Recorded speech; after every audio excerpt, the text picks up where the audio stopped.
Hello everyone, this is Utrang. My name is Jonathan Imre Nagybató, and our guest today is Petr Bystron, member of the European Parliament for AfD. Thanks a lot for being here.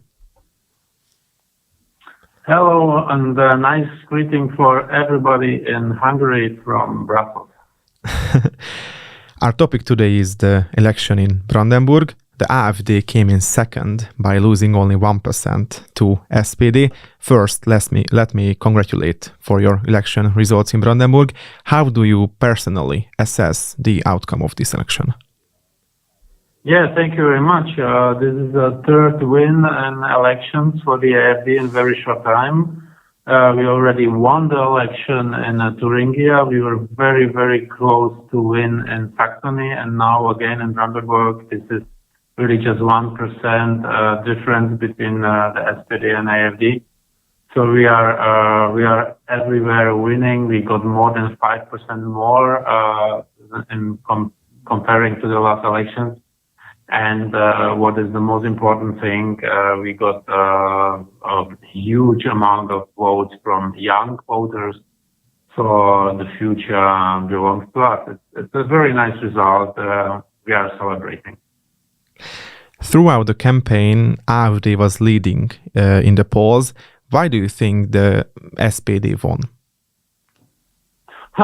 Yeah, because they got votes from all other parties. They were mobilizing just not for them or for their program or because they have a good personalities, but they were just asking, please help us to avoid the AfD. So at the end, they've got votes from CDU, from Greens, from left, from everywhere, just to get more than AfD. So it is like in communism. If you remember, there was also the National Front, which united all the parties. So we are facing this liberal front of all parties united, from conservatives to communists. And just to oppose the AfD. We heard that in Hungary that the SPD, the government, decided that they should tighten the border controls, so it will be more serious. Can this event play a role in their victory? Oh, well, this is always before elections. The other parties are trying to promise to the people things they know that the people want them, and they exactly this question of controlling borders. Everybody knows that the AfD is asking for that since 10 years, actually, and. Nothing happened. The government is doing really nothing. On opposite, they are inviting even more and more people. Just last week, Chancellor Scholz signed an agreement with Kenya to get people from Africa, from Kenya to Germany. So they are massively pushing migration into Germany, and such announcement like that they will control the border. It's just a theater. It's just for the elections, and nothing will change in reality. You mentioned that AfD won lots of votes from young voters. What percentage of the youth vote for AfD in federal level? Are there any polls about that? I'm not sure if I understand the question. So can you repeat of course, yeah. The core of the question? You mentioned that the AfD won lots of votes from young voters in Brandenburg. Yeah. Are there any polls that, like how many percent have AfD in the youth, like in federal level? Let me check this briefly. Yes. If you take the really young people who were so the very young people, they voted by 29% for the AfD. We are the number one with and then and second place is the Socialist. SPD is 15. So we have double so many as the second party, and the conservative CDU has 12.6%. So we are really ahead of all other parties with 29.7, nearly 30%. Every third young woman and man is voting for AfD. And why do you think that young people wants to vote for AfD? Well, this is a change of paradigm. You know, the young people, they really discovered that we are not as we are described, and this is also, I would say, kind of protest against the establishment, and they are not consuming the old-fashioned propaganda state-owned media. They take the information directly from the source. They are able to make a comparison. They are able to make their choice, based on facts and not on long-term beliefs. So this is really good. With a record voter turnout of 74%, how do you think this high level of participation affected the AfD's chances in this election? Well, it's always good for us, and this is always high mobilization. I think this is a good sign for democracy that we have such a high participation, and it makes our result even stronger. I don't know. We got 30% by a really very, very high participation on votes, so it's massive. Our support in the society is really massive. What message do these results send to AfD? What is the message of this result? Yeah, there are two messages. The first message is you cannot rule without AfD, or only if you do really very wired coalitions, like now in Thuringia or in Brandenburg. And the second message is, and this is more important, that all parties that they are not listening what the voters want, because the voters, they send a very clear message. They want AfD on government, and even if you look at the structure of all the other parliaments, the voters, they want conservative policy. There are conservative majorities. We have a conservative majority in the Bundestag since 2021. We could rule with CDU, CSU, and FDP. We have conservative majority in several state parliaments, nearly 10, and now even more and more. And this is what the CDU, the formerly conservative, is ignoring, and is thinking about coalitions even with communists just to avoid this. And I think this will be very important signal for the voters of the CDU. They will next time not give the voice to this party, knowing that this party is ignoring what they really want. You already mentioned that there are strange coalitions throughout Germany. What kind of coalition do you foresee emerging in Brandenburg? Well, Brandenburg,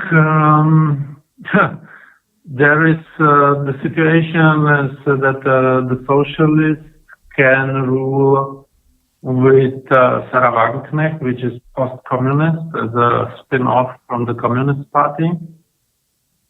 And in fact, this is the only possible government without AfD. They could also make a coalition with the conservative CDU, but I think they will not have the majority. It's up to, I'm not sure, but I think the current numbers are not allowing that. Mm. Why do you think the CDU, despite also being an opposition like AfD, did not manage to secure a stronger result in this election? Moreover, they lost 4% since 2019. Why do you think AfD couldn't capitalize on the government? Yeah, well, this is implemented already in the work of the state-owned media of the last years.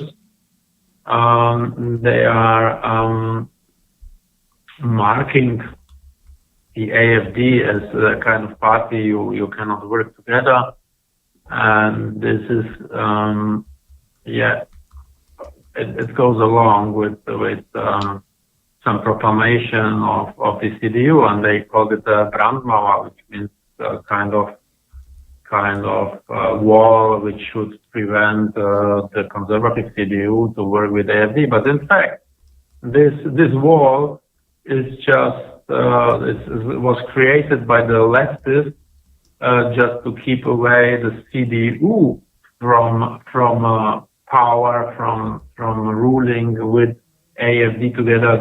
It's a wall avoiding that the leftists go away from power, and that conservative policy is done as the voters want. No, this is a genius trick by the very left media with the left parties. They created atmosphere in the society as it was impossible to rule with parties like AfD, and this is everywhere in Europe. It's the same. They did it in Holland with Wilders, and they're doing it with Rassemblement National in France with Marine Le Pen, and so on and so on. It's with Babiš in Czech Republic. Babiš won the election, and nobody wanted to go in coalition with him. So this is a genius trick to avoid that the policy will be executed that the majority of the population wants, and it is ensuring that globalist policy created by some globalist elites are still implemented, even if the people don't want it. In this election, the Bündnis Sarah Wagenknecht achieved like 14% of the votes. Do you think when this party will emerge with CDU and with SPD, will they lose votes because of that? They say that they are opposition, they won't make a coalition with SPD and with CDU, but they must. So do you think will they lost votes because of that? Of course they will, because this party was created just, I would say, for those elections now to grab part of the protest potential and to grab some percent from AfD voters to make us smaller. And this is not a real party with a personnel which would be able to rule. And if you look at the structures on the state level in Brandenburg or in Thuringia, they have old communists from the Communist Party there. I am sure, of course, they will lose the popularity.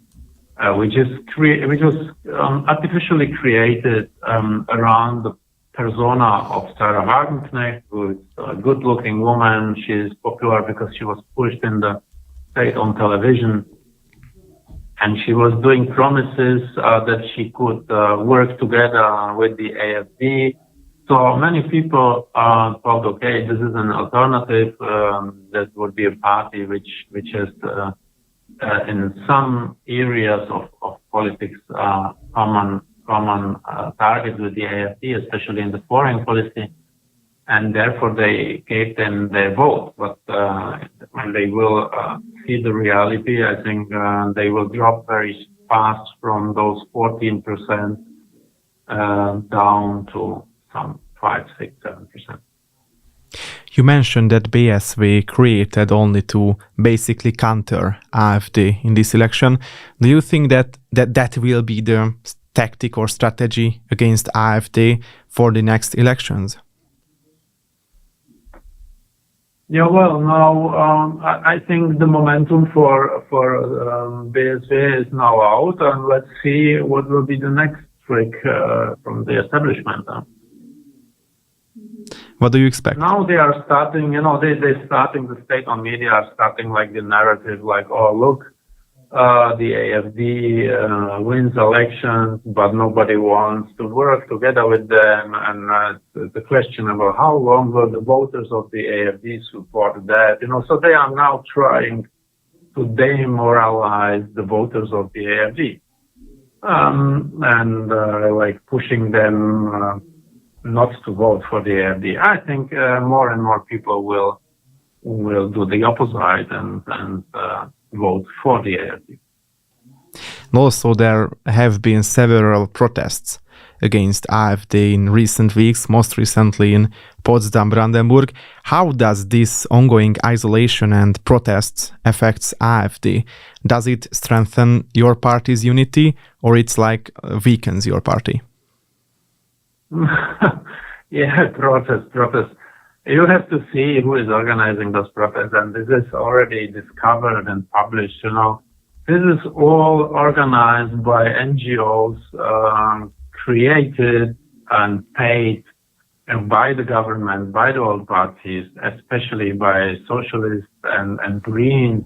They have a real network of several thousand NGOs around the whole country, and they supporting them with taxpayers' money. They have often their own people sitting in the board of these NGOs.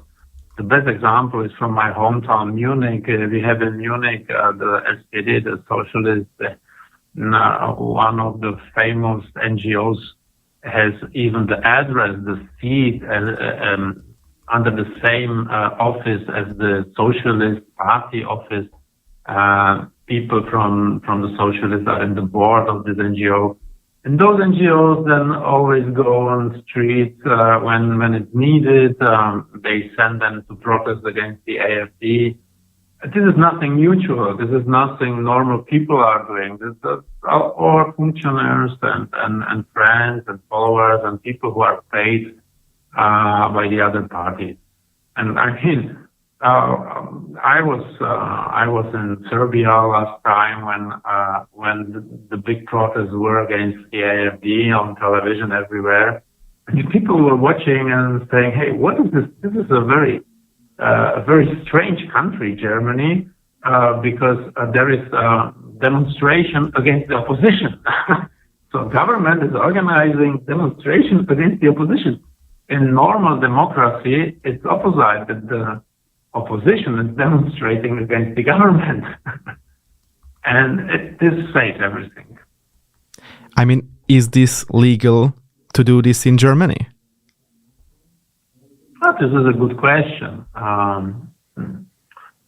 Obviously, it was done within the legal frame, but if every money transfer to those NGOs is really legal, this is questionable. We have a recent scandal when the Greens,